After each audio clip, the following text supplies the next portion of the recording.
आज पढ़ा रहे हैं, हेडिंग है अध्याय पहला का उपनिवेशवाद। आधुनिक भारतीय समाज को समझने के लिए आवश्यक है। आधुनिक भारतीय समाज को, सोसाइटी को समझने के लिए यह आवश्यक है कि औपनिवेशिक अनुभवों के बारे में हम जाने समझें, क्योंकि भारत में आधुनिक विचारों व सामाजिक आर्थिक संस्थाओं का प्रादुर्भाव औपनिवेशिक काल से ही हुआ है। बात समझ रहे हैं, है ना। उपनिवेशवाद के प्रभाव स्वरूप ही भारत में आधुनिक विचारों, उदारवाद तथा स्वतंत्रता की से जुड़ी मूल्यों वैल्यू का प्रादुर्भाव हुआ है ना, जन्म हुआ है। अब तात्पर्य यह है कि अर्थ यह है कि भारत की को आधुनिक बनाने में उपनिवेशवाद की महत्वपूर्ण भूमिका रही है। भारत को आधुनिक बनाने में उपनिवेशवाद का अहम भूमिका रही है। समझ रहे हैं। इस प्रकार भारतीय सामाजिक संरचना और संस्कृति में बदलाव को एक नई दिशा प्रदान की है। क्या की है? एक नई दिशा प्रदान की है।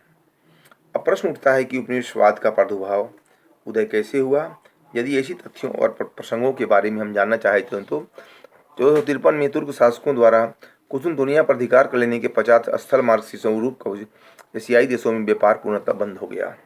क्या हो गया? व्यापार पूर्णतः एशियाई देशों में व्यापार क्या हुआ? बंद हो गया, ठप पड़ गया। यूरोपीय देशों द्वारा अपने व्यापार को निर्बाध रूप से चलाने हेतु समुद्री मार्ग की खोज प्रारंभ हुई। कुसुनतुनिया है ना, कुसुनतुनिया कंपास, गतिमापक यंत्र, वेध यंत्रों, एस्ट्रोटूलल की सहायता से कोलंबस, मैगलन एवं वास्को डी गामा समासात्री थे आदि समुद्री यात्रियों ने नवीन समुद्री मार्गों के साथ साथ कुछ नवीन देशों जैसे अमेरिका, भारत आदि को खोज निकाला। इन भौगोलिक खोजों के फलस्वरूप यूरोपीय व्यापार में अभूतपूर्व वृद्धि हुई।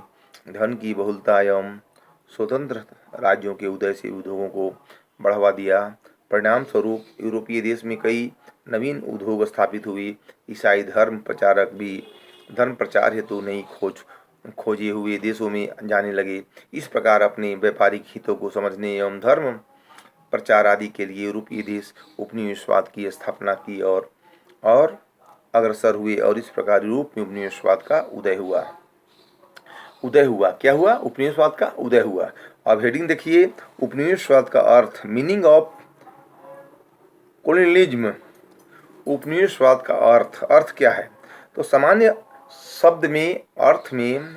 अर्थ में उपनिवेशवाद किसी तात्पर्य यह है कि किसी समृद्ध एवं शक्तिशाली राष्ट्र द्वारा अपने विभिन्न हितों को साधने के लिए किसी निर्बल किंतु प्राकृतिक संसाधनों से परिपूर्ण राष्ट्र के विभिन्न संसाधनों का शक्ति के बल पर उपभोग करने से है। उपनिवेशवाद में उपनिवेश की जनता एक विदेशी राष्ट्र द्वारा शासित होती है। उसे शासन में कोई राजनीतिक अधिकार नहीं होता। आग्नेस्की के अनुसार वे सभी क्षेत्र उपनिवेशवाद के तहत आते हैं जो विदेशी सत्ता द्वारा शासित हैं एवं जिनके निवासियों को पूरे राजनीतिक अधिकार प्राप्त हुए हैं।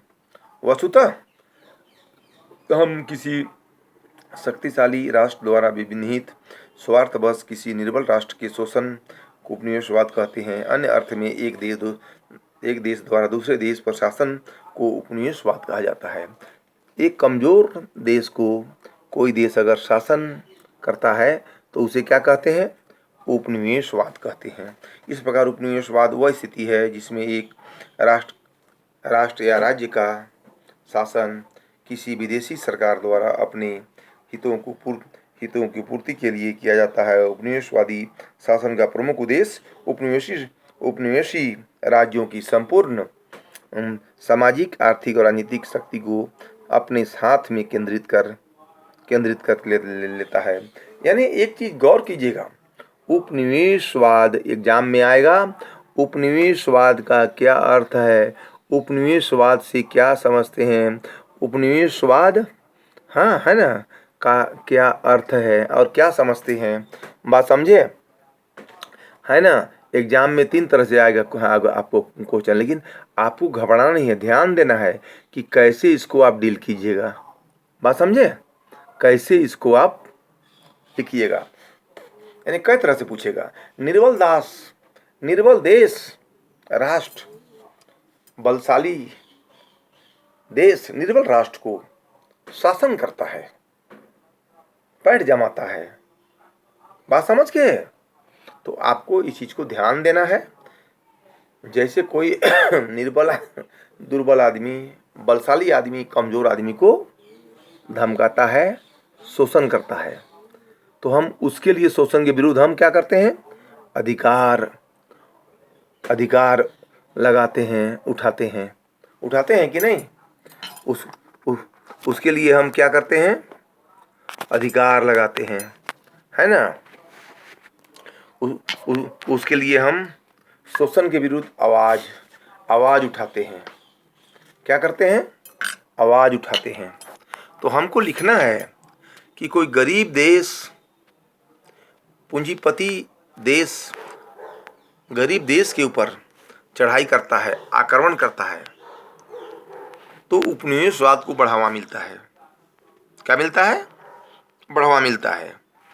एग्जाम में आपको देखना है, कोर्स कंप्लीट हो गया है, एग्जाम में आपको देखना है कि आएगा उपनिवेशवाद का क्या अर्थ है, अथवा उपनिवेशवाद से क्या समझते हैं, अथवा उपनिवेशवाद का कोई एक परिभाषा लिखे। समझे बात को? तो आंसर क्या होगा? एक होगा। अब आपको ध्यान देना है कि एग्जाम में कैसे आप डील कीजिएगा। बात समझे? अब आपको ध्यान देना है एग्जाम में कैसे एक्सप्लेन कीजिएगा, क्योंकि देखिए, यानी इंडियन सोसाइटी कल पढ़ा चुके हैं आपको हम, है ना? इंडियन सोसाइटी, भारतीय समाज क्या है, कल हम पढ़ा चुके हैं।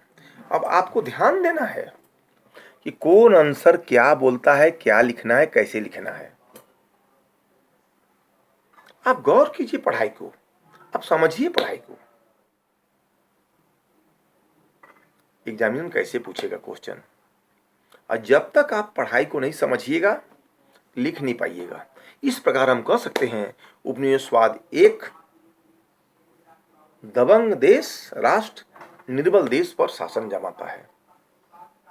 लिखने की शैली समझना पड़ेगा आपको, एक लिखने की कला होती है, ध्यान दीजिएगा। और जब तक नहीं समझिएगा तब तक नहीं होगा। बात समझ रहे हैं? तो आपको हर हाल में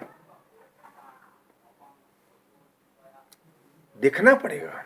कोर्स कंप्लीट हो गया है, शुरुआत से किए हैं, फर्स्ट अध्याय से इंडियन सोसाइटी कल पढ़ाए थे, भारतीय समाज, कल्चर के बारे में, संस्कृति के बारे में, डाइवर्सिटी के बारे में, यूनिटी के बारे में गौर कर रहे हैं। तो आपको ध्यान देना है, इंडियन सोसाइटी, भारतीय संस्कृति क्या है, कल्चर क्या है, इसकी हमको समझना पड़ेगा। इसको कल्चर के बारे में, संस्कृति के बारे में, डाइवर्सिटी के बारे में, यूनिटी के बारे में, एकता के बारे में हमको हर चीज के बारे में सोचना है और सोच समझ के एग्जाम में लिखना है। बात समझ है? और हमें आगे भी ध्यान देना है कि बच्चे को दिक्कत नहीं हो। क्वेश्चन आंसर हम बताएंगे कि कैसे क्वेश्चन आएगा। 2 नंबर क्वेश्चन आएगा, 4 नंबर क्वेश्चन आएगा, 6 नंबर क्वेश्चन आएगा। 6 नंबर को लॉन्ग आंसर एक्सप्लेन करना है। हम बार बार बोल रहे हैं आप लोग को कि लिखने की शैली सीखना है।